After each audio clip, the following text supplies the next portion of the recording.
പിണറായി സർക്കാരിനേക്കാൾ സാമ്പത്തിക ധൂർത്തുമായി സതീശൻ സർക്കാർ. മുഖ്യമന്ത്രിക്കായി പ്രത്യേക അഭിഭാഷകനെ നിയമിച്ചതിൽ പ്രതിഷേധം പുകയുന്നു.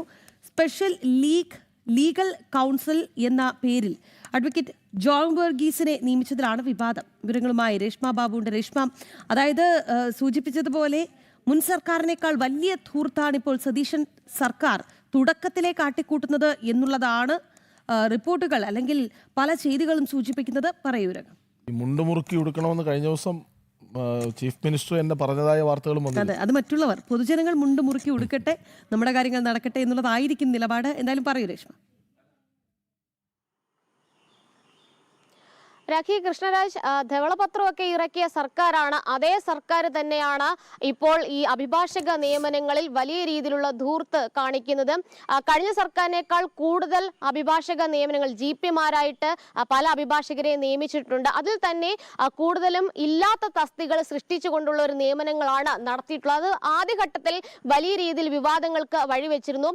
കോൺഗ്രസിന് തന്നെ അഭിഭാഷക സംഘടന ഇതുമായി ബന്ധപ്പെട്ട് രംഗത്ത് വരികയും ചെയ്തിരുന്നു. അതായത് CPI പ്രാദേശിക നേതാവ് പോലും സതീശൻ സർക്കാരിന്റെ കാലത്ത് GP ആയിട്ട് നിയമിക്കപ്പെട്ട ഒരു സാഹചര്യം ഉണ്ടായിരുന്നു. പിന്നീട് അവർക്ക് രാജിവെച്ച് ഒഴിയേണ്ടി വന്നു. അങ്ങനെ നിരവധി വിവാദമായിട്ടുള്ള നിയമനങ്ങൾ നിലനിൽക്കെ തന്നെയാണ് വീണ്ടും ഒരു വിവാദത്തിലേക്ക് വലിച്ചിഴക്കപ്പെടുന്ന നിയമനം കൂടി ഉണ്ടായിരിക്കുന്നത്. അഡ്വക്കേറ്റ് ജോൺ വർഗീസിനെ മുഖ്യമന്ത്രിയുടെ സീനിയർ ലീഗൽ കൗൺസിൽ എന്നുള്ള ഒരു തസ്തിക സൃഷ്ടിച്ചുകൊണ്ട് നിയമിച്ചിരിക്കുകയാണ്.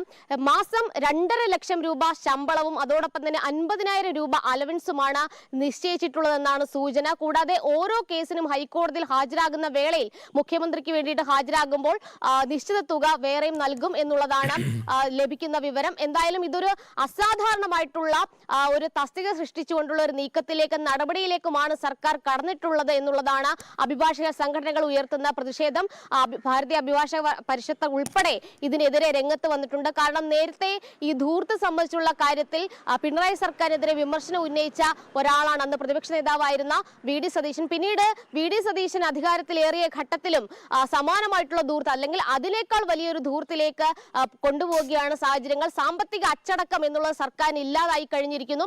മാത്രമല്ല നേരത്തെ ഇതുമായി ബന്ധപ്പെട്ട് കോൺഗ്രസ് അനുകൂല അഭിഭാഷകരുടെ ഭാഗത്തുനിന്നും പ്രതിഷേധമുണ്ടായിരുന്നു. കാരണം ഈ AG-യുടെ ഇതിന് സമാനമായിട്ടുള്ള ആനുകൂല്യങ്ങളും ശമ്പളവുമാണ് നിശ്ചയിച്ചിട്ടുള്ളത്.